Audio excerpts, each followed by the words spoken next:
কেমন আছো ঝিনুক? ভালো নাই। ভালো নাই কেন? ভালো কেমন করে থাকি?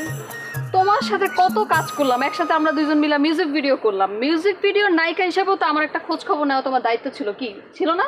তোমার সাথে অনেক নাটক করেছি, গান করেছি, সার্থক ছুটেছিলাম আমরা। আমার ডিরেকশনে তুমি অনেক কাজ করেছো। এখানে বাঁচা মরার প্রশ্ন আসবে কেন বলো? হ্যাঁ, আসলেই তোমার সাথে অনেক কাজ টাজ করছি, কিন্তু জানো এখন আর কাজ করতে পারতেছি না। এই কাজ করার জন্য রোমিও ভাইয়ের সাথে কত ঘোরাঘুরি করলাম, তাও রোমিও ভাই আমার কাজে নিল না। রোমিও তো মানুষ ভালো না, ওর সাথে কেন কাজ করবে?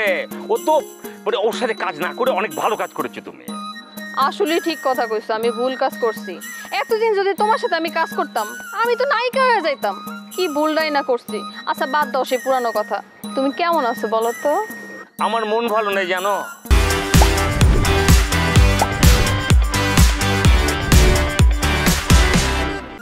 বুলেট কত রোমান্টিক একটা ছেলে, ওর সাথে কথা বললে যে কোনো মেয়ে 1 ঘন্টা প্রেমে পড়ে যায়, অথচ তাকে তুমি এক ধরনের ধোকা দিয়ে বসে আছো। কিভাবে ভালো থাকি বলা? অনেক মেয়ে আমাকে প্রেম নিবেদন করেছে, তাদের প্রেম গ্রহণ করিনি, শুধু এই ঝিনুকের দিকে তাকিয়ে বসে আছে জানা। অসুবিধা নাই, আমারে দিয়ে কিছু নাটক করাও, তারপরে দেখবা আগের মতো সবকিছু ঠিকঠাক হয়ে গেছে। আরে ধরে এলাম না যে আগামী মাস থেকে তুমি নাটক করছো।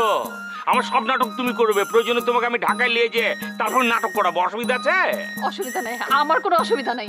আমি তোমার সাথে ঢাকায় যেতে রাজি আছি, আমার কোনো অসুবিধা নাই। আচ্ছা আমার সাথে যে ঢাকায় যাবে, তোমার পরিবার থেকে ব্লক করবে না, বাধা দিবে না? বাধা দিলেও শুনবো না, কারণ তুমি তো জানো নায়িকা হিসাবে প্রতিষ্ঠা পাইতেই হবে আমার। এই বোকা চেংড়ি, তুমি প্রতিষ্ঠা পাবে কি? তুমি তো পেয়ে গেছো, আমি তোমাকে আরো প্রতিষ্ঠা করব। আমি শুনেছি রোমিও নাকি ঢাকা শহরে একটা ধারাবাহিক করবে। ওই প্রডিউসার কিন্তু আমার বন্ধু, ওইখানে কিন্তু তোমাকে আমি চান্স পাওয়ার ব্যবস্থা করে দিচ্ছি। তুমি ওখানে কাজ করবে, ওটার ব্যবস্থা আমি করব। শোনো, রোমিও ভাই আমার কাজে নিব না, ওই চিন্তা তুমি বাদ দাও। তোমার ওটা নিয়ে ভাবনা নেই গো, ওটা আমি দেখবো, ওটা আমি দেখছি। যাও, ও লিবে না মানে ওর বাপ নেবে, তোমার ব্যবস্থা আমি করবো, ওটা নিয়ে তোমার কোনো ভাবনা লাইকো। তুমি যদি ব্যবস্থা করে দাও তাইলে আমার কোনো অসুবিধা নাই, আমি কাজ করতে রাজি আছি। তাহলে তো হয়েই গেল। কি হয়ে গেল? I love you. শোনো, এখনো কিন্তু হয় নাই, কিন্তু একটু সময় লাগবে। আরে কত সময় দেব? সময় দিতে দিতে তো বুড়া হয়ে যাচ্ছে। আরে বাবা একটু ধৈর্য ধরো না, আগে নায়িকা হয়ে নি, তারপরে দেখা যাবে। ওয়াদা করো।